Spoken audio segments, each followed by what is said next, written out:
জ্যোতিষশাস্ত্র ও ভারতীয় সংস্কৃতিতে হঠাৎ করে বাড়িতে ভিখারি বা অনাহারী মানুষ আসা কেবল দৈনন্দিন ঘটনার অংশ নয়, অনেক সময় এটি এক ধরনের শুভ বা অশুভ সংকেত হিসেবে বিবেচিত হয়।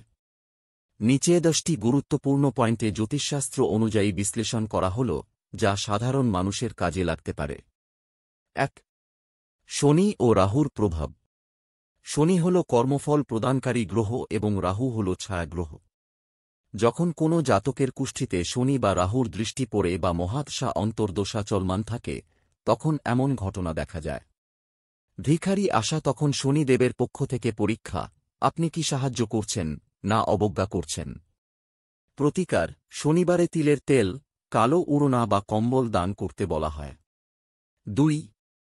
পূর্বজেদের পিতৃদের সংকেত। হিন্দু বিশ্বাস অনুযায়ী অনেক সময় পূর্বপুরুষরা বা পিতৃগণ ভিখারির মাধ্যমে বার্তা পাঠান।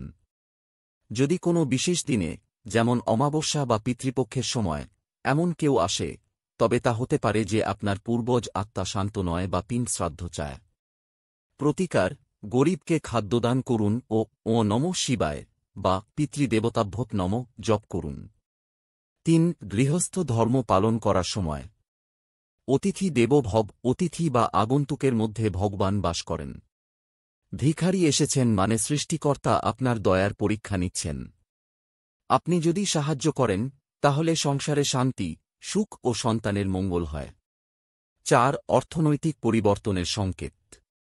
জ্যোতিষ মতে ভিখারি বা দরিদ্র কেউ আসলে তা জীবনে আর্থিক পরিবর্তনের আগাম বার্তা হতে পারে।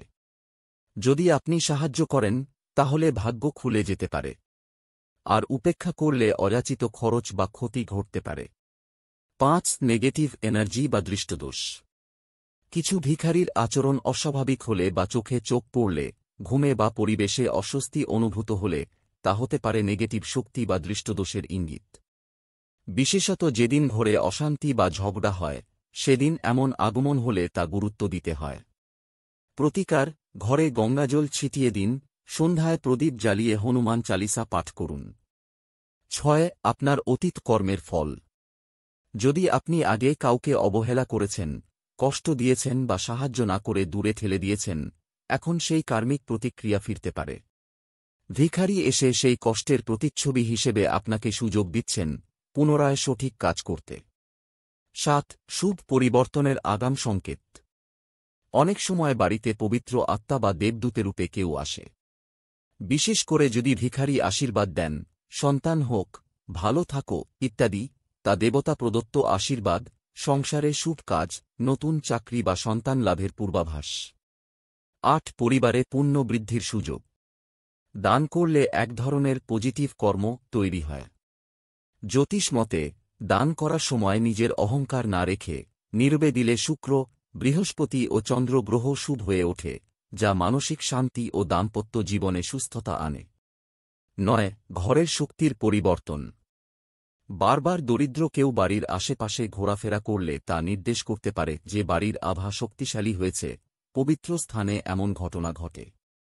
তবে যদি অসুবিধা হয় বা নেতিবাচক অনুভূতি আসে, তাহলে ঘরের নিয়মিত শুদ্ধিকরণ প্রয়োজন। 10. আত্মবিশ্লেষণের সময়। এই সময় নিজের জীবনপথ পর্যালোচনা করা উচিত। আমি কি সহানুভূতিশীল, সাহায্যকারী, নাকি অহংকারী? ভিখারি একজন দেখিয়ে দিতে আসেন যে মানবতা কতটা দরকারি এবং